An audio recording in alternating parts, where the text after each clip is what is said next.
Hello दोस्तों, कैसे हैं आप सब। आप सभी को पता है कि हमारी बायोलॉजी क्लासेस शुरू हो चुकी हैं और इस सीरीज़ का एक वीडियो पहले भी अपलोड हो चुका है। तो अगर आपने वो नहीं देखा है और आप डायरेक्ट किसी तरह से इस वीडियो पर आ गए हैं तो पहले जाके उसको देख लें। इसी चैनल पे आपको बैक वीडियोस की पीछे जो वीडियोस में आएंगे आपको एक दो दिन पहले मिल जाएगा। उसके बाद उसके बाद आके आपको ये वीडियो देखना है। ठीक है, बायोलॉजी का ये क्लास सेकेंड है, जैसा कि इधर पे लिख दिया मैंने बोर्ड पे। और मैं साइड में से लिख रहा हूँ ताकि लाइट मेरे ऊपर आती रहे, नहीं तो वो फिर मेरा चेहरा उतना दिखता नहीं है क्लियरली। ठीक है, पहली क्लास में हमने क्या क्या पढ़ा था मैं बता देता हूँ एक बार आपको। हमने 9th क्लास का जो चैप्टर 5th है, जीवन की मूलभूत इकाई, वहाँ से शुरुआत करी है हमारे सिलेबस की।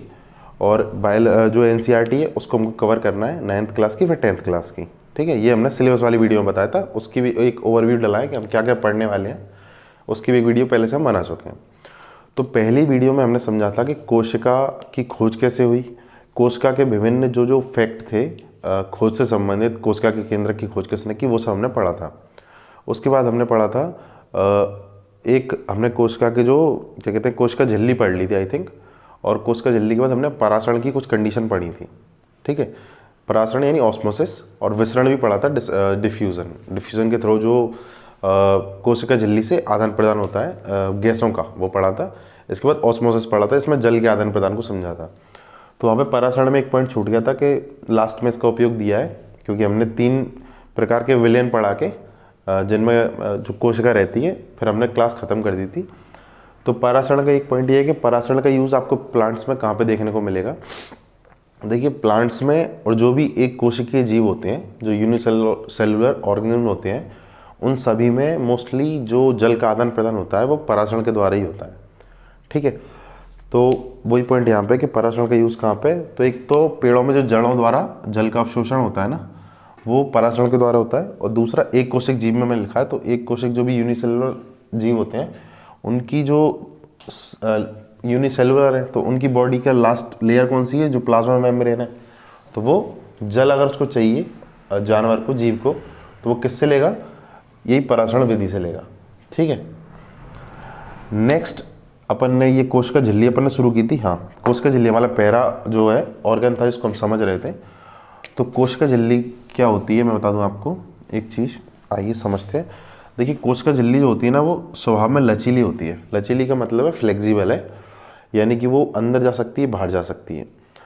और इसी कारण से अमीबा जो होता है ना, अमीबा आपने देखा होगा, अमीबा होता है ऐसा, किधर बनाऊँ, इधर बनाऊँ। ठीक है, अमीबा होता है कुछ इस प्रकार का जानवर, जो कोई ड्राइंग नहीं कर सकता वो अमीबा की ड्राइंग कर सकता है। ठीक है, ये इसका मान लीजिए अपन ने न्यूक्लियस मान लिया है, ऐसा होता है। तो इसमें एक प्रक्रिया होती है एंडोसाइटोसिस। ठीक है, या फिर ऐसा क्वेश्चन आ सकता है कि एंडोसाइटोसिस किस में देखी जाती है, बेसिक ऑर्गेनिज्म होते हैं अमीबा में देखी जाती है। ठीक है, एंडोसाइटोसिस का मतलब क्या होता है, ये एक प्रक्रिया है जिसके द्वारा अमीबा भोजन करता है। भोजन कैसे करता है कि जैसे कोई भी छोटा जीव है या कुछ भी, इसका जो भोजन है, मान के चलिए नीले कलर से बना देता हूँ, ये इसका भोजन है जो इधर पे आ गया है। ठीक है, तो ये क्या करता है कि अपने ये जो इसके पैर मान लीजिए, हाथ मान लीजिए, कुछ मान लीजिए, उसको ऐसा फैलाता है, फैलाते फैलाते यहाँ तक लेके आता है, इस तरह से क्लोज कर लेता है। ठीक है, और क्लोज करके इसको यहीं पे ख़त्म कर देता है और इसको अंदर ले लेता है, इधर हटा लेता है, इस तरह से फिर इसका डाइजेशन करता है इस भोजन का, और इसी प्रकार से इसको बाहर निकाल देता है। जो बचा कुचा रहता है, एक्सक्रीशन भी इसका इसी तरीके से हो जाता है और भोजन का खाना भी इसी तरीके से हो जाता है। ठीक है, तो इस प्रक्रिया को कहते हैं एंडोसाइटोसिस। एंडो यानी अंदर, साइटोसिस समझिए भक्षण समझिए आप। ठीक है, तो ये इस तरह से किसी को भी सेल के अंदर करके उसका भक्षण करता है किसी भी चीज़ का। ठीक है, तो ये प्रक्रिया अमीबा में क्यों होती है, क्योंकि ये जो प्लाज्मा मेम्ब्रेन है ना, इसकी लेयर ये बड़ी फ्लेक्सिबल होती है। ठीक है, दूसरी बात है कि ये जो प्लाज्मा मेम्ब्रेन होती है ना, ये भी क्वेश्चन आता है। ये जो चैप्टर है ना, इसमें अपन बहुत ज़्यादा फैक्ट नहीं बता रहा हूँ आपको, जो मैं बता रहा हूँ ना वो क्वेश्चन बनने वाली चीज़ है। ठीक है, एंडोसाइटोसिस का क्वेश्चन आ सकता है कि किस में देखा जाता है, तो अमीबा में देखा जाता है। ठीक है, दूसरी बात कि ये क्वेश्चन आता है कि प्लाज्मा मेम्ब्रेन किस चीज़ की बनी होती है, या कोशिका झिल्ली किस चीज़ की बनी होती है, तो ये बनी होती है लिपिड की और प्रोटीन की। ठीक है, लिपिड का मतलब फैट है, वसा। ठीक है, और प्रोटीन की बनी होती है। इसकी संरचना ऐसी होती है, लिपिड देखिए बाई लिपिड लेयर होती है, मतलब लिपिड भी 2 होते हैं। ठीक है, लिपिड की जगह आप लिख सकते हैं बाई लिपिड लेयर। ठीक है, तो ऐसे होती है, जैसे लिपिड है, ये एक हो गया, ये दूसरा हो गया। इस तरह से बनी रहती है और इसके प्रोटीन होते हैं यहाँ पे बीच में, ये प्रोटीन है, ठीक है। फिर ये लिपिड इस तरह से, तो इस तरह से ये बनी होती है, बीच में प्रोटीन होते हैं और ये प्रोटीन और ये लिपिड जो है ना, ये डिसाइड करते हैं कि चीज़ें कैसे ट्रांसफ़र होंगी इससे। अब अगर बाद में इस तरह का कोई क्वेश्चन मिलता है अपन को जो इस लेवल की चीज़ आपको समझाने की जरूरत होगी, तो मैं आपको PYQ सीरीज़ जो चलाएंगे हम उसमें समझा देंगे। यहाँ पे मैं नहीं समझा रहा हूँ कि जो ट्रांसफ़र होते हैं वो 3 तरह के होते हैं, एक एक्टिव ट्रांसपोर्ट होता है, एक पैसिव ट्रांसपोर्ट होता है और एक होता है जिनमें प्रोटीन मेजर रोल निभाती है, ठीक है। उसको फैसिलिटेटेड डिफ्यूज़न बोलते हैं, ठीक है। तो अगर उसकी ज़रूरत होगी तो मैं बता दूंगा आपको। वैसे वो 11th क्लास की चीज़ है, ठीक है, 11th क्लास में आप पढ़ते हैं NCERT में, हो सकता है उपयोगी हो तो मैं आपको PYQ सीरीज़ में बता दूंगा, नहीं तो आवश्यकता नहीं। तो यहाँ पे हमारी कोशिका झिल्ली खत्म हो गई। कोशिका झिल्ली के बारे में बाकी चीज़ हमने पिछली क्लास में पढ़ी थी, इससे चीज़ों का आदान प्रदान कैसे होता है इस सब के बारे में हमने पढ़ लिया था। विसरण को और परासरण को बहुत अच्छे से समझा था और इस बार परासरण का मैंने आपको उपयोग बता दिया। कोशिका झिल्ली यहाँ पे हमारी खत्म, ठीक है। इसके बाद चलते हैं, जो दूसरा हमको अंग पढ़ना है या कोशिका का पार्ट पढ़ना है वो है कोशिका भित्ति। कोशिका भित्ति को इंग्लिश में कहते हैं सेल वॉल, ठीक है। अब ये ऐसा ऑर्गन है जो सभी कोशिकाओं में नहीं पाया जाता, ये सभी कोशिकाओं में पाया जाता है, ठीक है। केंद्रक जो होगा वो सभी कोशिकाओं में पाया जाएगा, कोशिका भित्ति नहीं पाई जाती। ये एनिमल्स में नहीं होती, हम लोगों में नहीं होती, हम भी एनिमल है, ठीक है, हम में नहीं होती। ये पादप में होती है, पादप यानी कि प्लांट्स में होती है। एल्गी भी वैसे पादप के अंदर आता है। जब हम डाइवर्सिटी पढ़ेंगे ना, जो 5 किंगडम क्लासिफिकेशन है, तो आपको पता चल जाएगा एल्गी प्लांट्स के अंदर आता है। एल्गी को बोलते हैं शैवाल, हिंदी में भी लिख देते हैं, एल्गी शैवाल में पाई जाती है। तो पादप या शैवाल में किस चीज़ की बनी होती है? सेलुलोज की, ठीक है। अब ये क्वेश्चन आता है, ये इंपॉर्टेंट क्वेश्चन है। देखो मैं सब ऐसे ही लिखते जा रहा हूँ, लेकिन एक एक लाइन में क्वेश्चन बन रहे हैं आपके। क्वेश्चन आता है कि पादपों में जो कोशिका भित्ति होती है वो किस पदार्थ की बनी होती है? तो वो बनी होती है सेल्यूलोज की, ठीक है, यहाँ पे मैंने लिख दिया है। फिर इसका काम क्या होता है? काम आपको बता दे रहा हूँ, मतलब क्वेश्चन तो मेजरली यहीं से बनता है, जो फैक्चुअल क्वेश्चन बनता है, ठीक है। और काम पे भी क्वेश्चन बन सकता है, जब मतलब थोड़ा सा एप्लीकेशन बेसिस पे या अलग तरह के क्वेश्चन आते हैं तो इन पे भी बन जाता है। इसका काम होता है पादपों में संरचनात्मक दृढ़ता, यानी कि स्ट्रक्चरल स्ट्रेंथ, ठीक है। स्ट्रक्चरल स्ट्रेंथ का मतलब क्या है कि कल हमने जो पढ़ा था वही बात अब फिर आ गई, ठीक है। इसलिए पहले की वीडियो देख के आना, नहीं तो ये चीज़ समझ में नहीं आएगी। इसका मतलब ये है कि जैसे अगर पादप की कोशिका है ना, उसको आपने एक ऐसे पानी में रखा जिसका जो सांद्रता है उसकी बहुत कम है पानी की, ठीक है। तो पानी अंदर से कोशिका के अंदर आने लगेगा, ठीक है। ये अपन ने जो कल का केस पढ़ा था अल्प परासरणदावी विलयन, वो वाला केस है। तो पानी जब बहुत अंदर आएगा ना तो ये कोशिका फूलने लगेगी, ठीक है। इसके अंदर पानी जाता जा रहा है बाहर से, क्योंकि बाहर सांद्रता कम है, अंदर ज़्यादा है तुलनात्मक रूप से, ठीक है। तो पानी अंदर जाएगा और कोशिका फूलने लगेगी। तो कोशिका फूलते फूलते फट न जाए, क्योंकि आपने देखा होगा पादप, जैसे हम लोगों को इतना पानी वानी में नहीं जाना होता है, तो ये पादप जो है ना, पेड़ को आप जैसे आप किसी जीव को डाल दें पानी में जो बाहर रहता हो तो वो फूल जाएगा काफ़ी। पादप को डाल दें, पादप के संग ऐसा ज़्यादातर नहीं होता है, क्योंकि उनकी कोशिकाओं के पास सेल वॉल है, ठीक है। वो फूलेंगे उनकी कोशिका, लेकिन फटती नहीं है, या कुछ फट ना जाए उस चक्कर में उनको सेल वॉल दी गई है, ताकि वो सेल वॉल जो होती है ना इस तरीके से होती है, थोड़ी स्ट्रक्चरली हार्ड होती है वो, तो वहाँ पे वो फटने नहीं देगी इसको, ठीक है। तो वहाँ पे ये रोक लेगी। दूसरी बात, जब ये पिचकेगी यानी कि दूसरी तरह का विलयन होगा, तब भी इसको कहीं ना कहीं ये बचाव करती है। जब जो क्या कहते हैं अपन, अति परासरणदावी विलयन में भी जो प्लाज्मोलाइसिस होता है, इसकी मतलब कोशिका के अंदर पूरा माल जो होता है ना, पूरा जो भी इसके अंदर है सब संकुचित हो जाता है, ठीक है। उस कंडीशन को बोलते हैं जीव द्रव्य कुंचन। जीव द्रव्य कुंचन यानी कि प्लाज्मोलाइसिस। किस चीज को बोलते हैं प्लाज्मोलाइसिस? एक बार बता दे रहा हूं मैं फिर से। जब किसी पादप कोशिका को अति परासरणदावी विलयन में, अति परासरणदावी का मतलब है अति यानी बाहर जो है सांद्रता ज़्यादा है, उसमें डाला जाएगा, तो क्या होगा, इसके अंदर से पानी बाहर को निकलेगा, इसके अंदर से पानी बाहर को निकलेगा, ठीक है।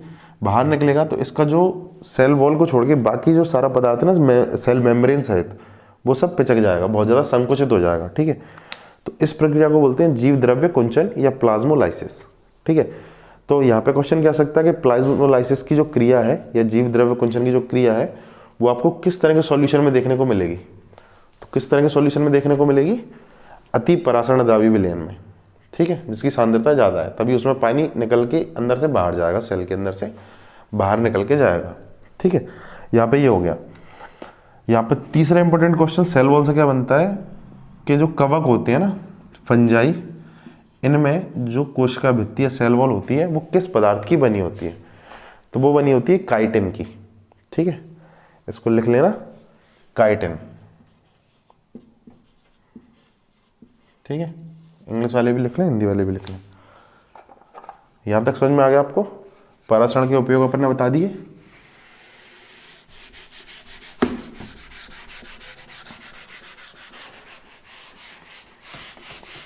कोशिका झिल्ली हमारी हो गई और कोशिका भित्ति हो गई।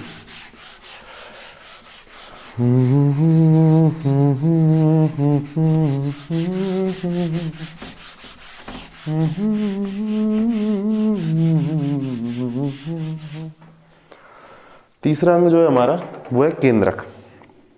केंद्रक का मतलब होता है न्यूक्लियस।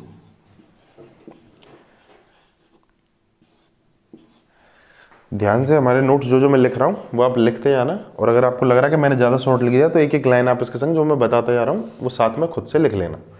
ठीक है, तीसरा इंपॉर्टेंट हमारा अंग है न्यूक्लियस। न्यूक्लियस यानी केंद्रक। जैसे कोई भी कोशिका होती है तो उसके सेंटर में होता है, अब सेंटर में है, केंद्र में है, इसलिए इसको बोलते हैं केंद्रक। ठीक है, अभी जो केंद्रक है इसके अंदर ये जो केंद्रक बना है ना, और बड़ा बनाते हैं इसको थोड़ा सा ताकि आपको और अच्छा समझ में आएगा। इससे मान के चलिए ये है कोशिका, ब्लैक वाला मार्कर। ठीक है, इसको रख देते हैं अंदर। इसके अंदर है केंद्रक, और केंद्रक के बाहर होती है केंद्रक झिल्ली। ठीक है, यानी न्यूक्लियर मेम्ब्रेन। और जैसा कि मैंने इसको डैश डैश करके बनाया है तो आप समझ सकते हैं इस केंद्रक झिल्ली में होते हैं छिद्र। ये जो बीच में मैंने स्पेस छोड़ दिया ये हैं छिद्र इसके। ठीक है, ये छिद्र किस लिए होते हैं, ताकि इधर जो भरा होता है साइटोप्लाज्म, साइटोप्लाज्म यानी कि कोशिका द्रव्य, और इसके अंदर होता है उसको बोलते हैं न्यूक्लियोप्लाज्म बोलते हैं। इसके अंदर जो भी मटेरियल है उनका आदान प्रदान होता रहे उसके लिए। ठीक है, उसके लिए यहाँ पे कुछ छिद्र दिए जाते हैं। तो अपने पहला पॉइंट अपना समझ लिया। अगली बात है कि इसके अंदर होता है क्रोमेटिन पदार्थ। इसके अंदर कुछ इस तरह का पदार्थ होता है। ठीक है, यानी धागे जैसी संरचना होती है, धागा इतना उलझा हुआ है आपस में कि वो जाल जैसा दिख रहा है। ठीक है, तो उसको क्या कहते हैं अपन, क्रोमेटिन कहते हैं। अब ऐसी संरचना आपको कब देखने को मिलेगी, जब कोशिका में विभाजन की प्रक्रिया नहीं चल रही है। मतलब सामान्यतः ये संरचना आपको देखने को मिलेगी और इस संरचना का नाम है क्रोमेटिन। ठीक है, लेकिन जब ये सेल डिवाइड होने वाली हो, ठीक है, जब ये सेल डिवाइड होने वाली होती है तब ये संरचना नहीं रहती, ये संरचना कुछ इस फॉर्मेट में जाती है। इसकी छोटी छोटी छड़ें बन जाती हैं। ठीक है, डंडे बन जाएंगे छोटे छोटे इस तरह के, वो भी पेयर में आ जाते हैं। इस संरचना को बोलते हैं क्रोमोसोम। ठीक है, ये जो डंडे बन गए ना छड़ जैसे, इनको बोलते हैं क्रोमोसोम। ये कब बनते हैं, जब कोश का विभाजन होना है। अब ये एक एक जो पेयर बन गया ना, ये इसका एक क्रोमोसोम एक पेयर का, इस जो युगल है या इस जो पेयर ही समझ लो, पेयर है, एक जो जोड़ा है उसका एक क्रोमोसोम, जब दो सेल होंगी तो एक में जाएगा एक सेल में, और दूसरा जो क्रोमोसोम है वो दूसरी सेल में जाएगा, दूसरी कोशिका में जाएगा। ठीक है, तो इस तरह से होना है कोशिका विभाजन। तो ये चीज़ कोशिका विभाजन के टाइम का आपको देखने को मिलती है कि एक क्रोमेटिन पदार्थ क्रोमोसोम में कन्वर्ट हो जाता है। ठीक है, अब ये क्रोमोसोम जो है ना, इसके अंदर ही होता है डीएनए या क्रोमेटिन बोल सकते हो, दोनों के अंदर। इसके अंदर ये किस चीज़ से बना हुआ है, ये बना है डीएनए से। यानी डीएनए का बहुत लंबा फॉर्मेट है, मतलब बहुत ज़्यादा डीएनए है इसके अंदर, पूरे डीएनए पदार्थ से और प्रोटीन से मिलकर बना होता है क्रोमोसोम। क्रोमोसोम इधर लिख दे रहा हूँ मैं आपको, देखिए हिंदी में तो नीचे लिखा हुआ, ऊपर इंग्लिश में लिख दे रहा हूँ। क्रोमोसोम जो होता है ना वो प्रोटीन और डीएनए से मिलकर बना होता है, ठीक है। डीएनए का फुल फॉर्म बहुत बार आता रहता है पेपरों में, आप सभी को पता होना चाहिए। डीएनए का फुल फॉर्म होता है डीऑक्सी राइबोस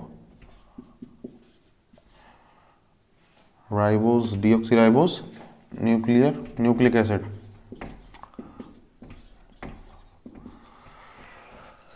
राइबोस शुगर होती है डीऑक्सी राइबो न्यूक्लिक एसिड या डीऑक्सी राइबोस न्यूक्लिक एसिड, ठीक है। ये डीएनए का फुल फॉर्म होता है। तो क्रोमोसोम जो होते हैं ना हमारे, वो किसके बने होते हैं? प्रोटीन और एसिड के मिलके बने होते हैं। ये जो डीएनए होता है ना, ये रिस्पॉन्सिबल होता है काय के लिए? आनुवंशिकी के लिए, यानी कि हेरिडिटी।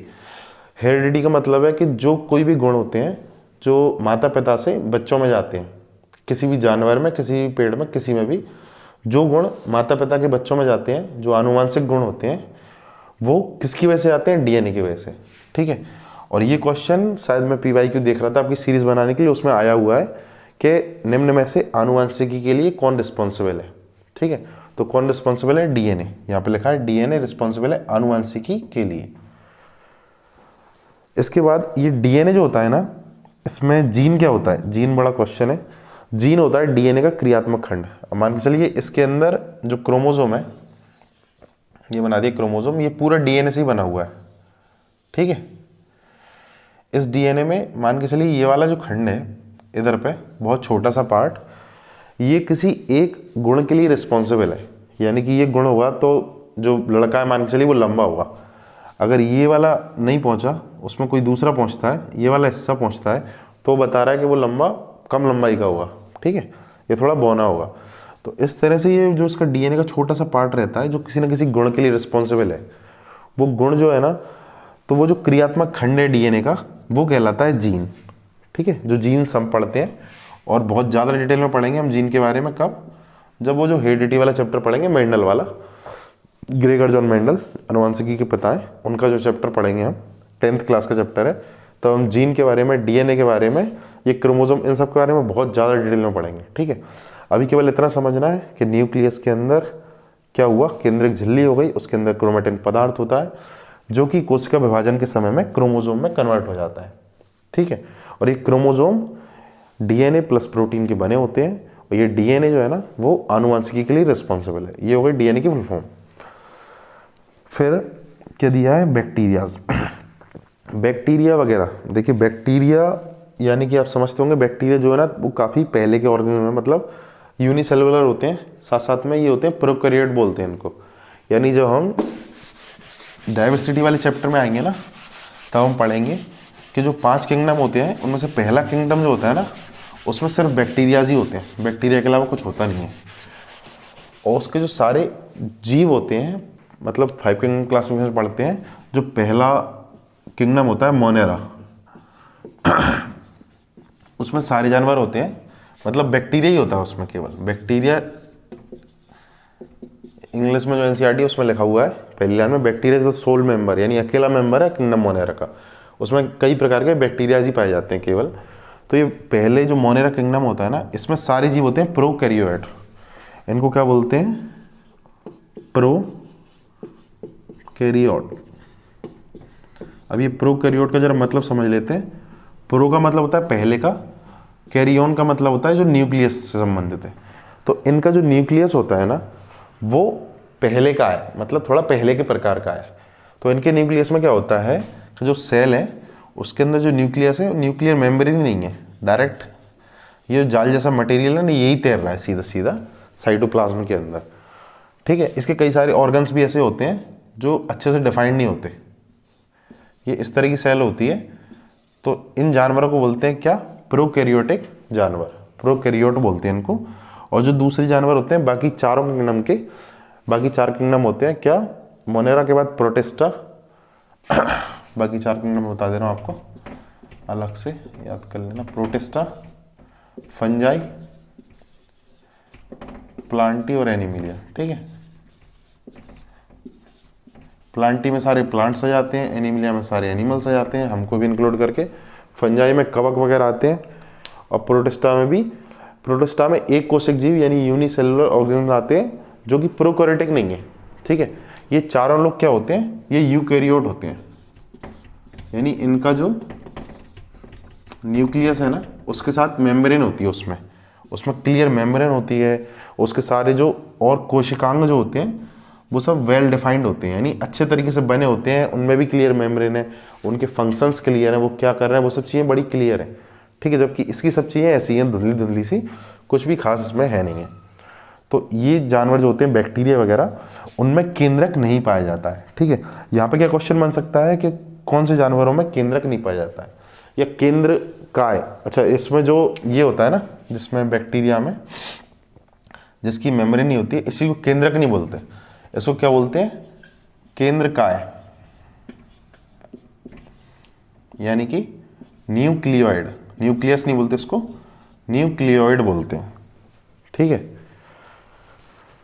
तो यहां पे निपट गया अपना प्रोकैरियोट जो होते हैं, जैसे कि बैक्टीरिया, इनमें केंद्रक नहीं पाया जाता है, इनमें केंद्र काय पाया जाता है, इसको न्यूक्लियोइड बोलते हैं इंग्लिश में, ठीक है। यहाँ पे लगभग अपन ने जो भी केंद्रक से जुड़े फैक्ट्स थे जिन पर क्वेश्चन बनते हैं वो सारे अपन ने कवर कर लिए हैं, ठीक है। ना ज़्यादा आप नोट्स भरो, ना ज़्यादा हम बता रहे हैं, उतना ही पढ़ो ताकि बार बार रिवीजन भी कर सकें और याद भी हो सके।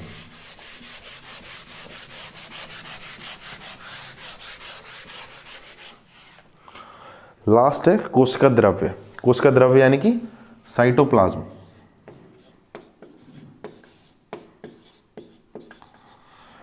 देखिए कोशिका द्रव्य क्या होता है कि कोशिका जो प्लाज्मा झिल्ली होती है ना, जो सेल मेम्ब्रेन या प्लाज्मा मेम्ब्रेन हमने पहली चीज पढ़ी थी, उसके अंदर का जो भी तरल पदार्थ है, ठीक है, यानी कि हमारी जो सेल है इसमें अगर आप न्यूक्लियस केवल को छोड़ दें, न्यूक्लियस को छोड़ दें, तो इसके बाद ये जो भी एरिया बचा है, इस एरिया में जो भी द्रव्य पदार्थ प्लस जो भी कोशिकांग वगैरह सब मिला के जो भी भरा हुआ है, उस चीज़ को बोलते हैं साइटोप्लाज्म, ठीक है। साइटो का मतलब सेल से होता है, प्लाज्मा मतलब समझिए प्लाज्मा जैसा कुछ भी इसके अंदर भरा हुआ है, ठीक है। तो वो सब चीज़ों को प्लाज्मा झिल्ली के अंदर का तरल पदार्थ जो होता है वो क्या कहलाता है, कोशिका द्रव्य यानी कि साइटोप्लाज्म। इसी साइटोप्लाज्म के अंदर जो भी छोटी छोटी चीज़ें मौजूद होती हैं जिन्हें हम कोशिका के अलग अलग अंग कहते हैं, क्योंकि वो अलग अलग काम करते हैं, जैसे कि mitochondria, endoplasmic reticulum, Golgi bodies, ऐसे काफ़ी सारी चीज़ें होती हैं। तो उनके बारे में, उनके भी बहुत सारे विशेष गुण होते हैं, सबके अपने अपने। तो उनको क्या कहते हैं, जैसे माइटोकॉन्ड्रिया को कहते हैं powerhouse of the cell, ठीक है। कोशिका का ऊर्जा गृह बोलते हैं, ऐसे लाइसोसोम को कुछ बोलते हैं। तो वो सब चीज़ें जो हैं वो हम पढ़ेंगे नेक्स्ट वीडियो में, ठीक है। तो इस वीडियो के लिए बस इतना ही, छोटा सा वीडियो था। देखें, अच्छा लगे, समझ में आए तो लाइक करें, नहीं आए तो कमेंट में बताएं कि क्या चीज़ समझ में नहीं आई या कुछ मैंने जल्दी जल्दी बता दिया क्या हुआ, उसको भी कमेंट में बताएं, तो आगे से हम उस बात पर विचार करेंगे, ठीक है। Thank you.